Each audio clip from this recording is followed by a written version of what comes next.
Hey guys, it's Creature Singing here back again for another informative video. This one deals strictly with tillers. This is a Mantis Tiller that I have in front of me up on one of my benches here. It's a, I think it was made back in 2002, 2003, something like that. Customer brought it over here and he was having an issue with the thing running. The thing would not start at all for him, and we checked it out over here. And he had the telltale signs. He needed the carb cleaned out, rebuilt, and the exhaust side needed to be cleaned out as well too, and his air filler needed to be cleaned out. Need a new primer bulb, and also primer bulb body on there as well too. He also needed a new spark plug, and also the intake gas. We just put another one on here. I had the old one in stock. We put a new one on there for that. You should always put some sealant around these things on here because they don't tend to hold themselves on too good. So I would recommend just putting a little bit of grease around the inside on there for it to hold them on there as well too.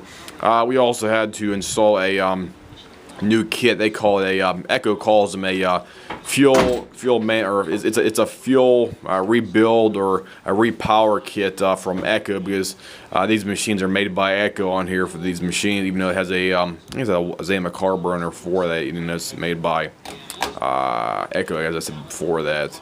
And these rebuild kits are about 15-20 bucks. They include all the stuff you need on here, like your fuel line, your fuel return line, and also your other breather apparatus right here for your tank on here, because these tanks are not vented. They have to have a separate line here for your venting and your atmospheric vent, so you can have a positive flow, and you don't want to have any negative flow. You don't want to have a vacuum inside here for that, because if you have a vacuum, your engine won't start because of the pressure loss or therefore that.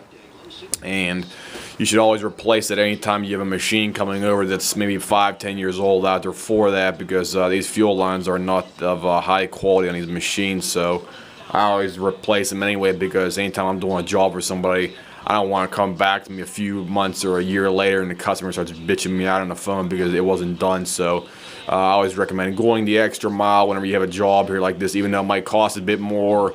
Instead of for these kits might be about 10, 15, 20 bucks, but they are definitely worth it because it's an OEM part, so the customer cannot come back at you and say you didn't do the job right. You can just tell them, I did the job right, sir, it was done.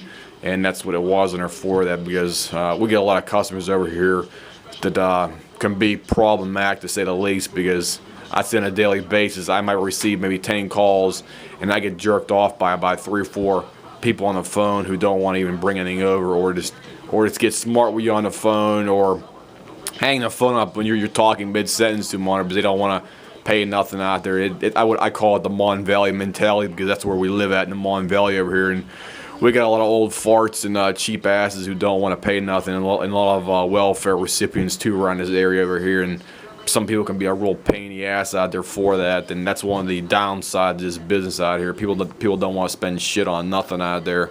So just keep that in mind anytime you have a business like this, because you got to put up a lot of shit every day. If you ever seen that show Pawn Stars, or a hardcore pawn up in Detroit, that's what we got to deal. We got to deal with a lot of jerks like that out there for that. And some of them can be downright just plain miserable on a daily basis out there for that. So that's a review of one of the jobs we have here. And let me see, there's something else I want to mention about this machine.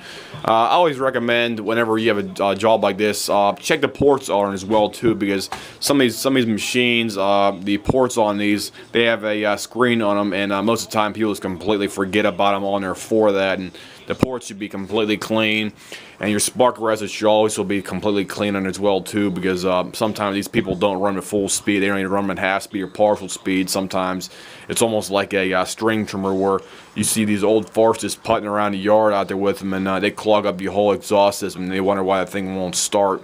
So just keep that in mind, and always use OptiLube 2 mix in there, and run a hot spark plug, like a BPM R4A and NGK style on there for the extended tip.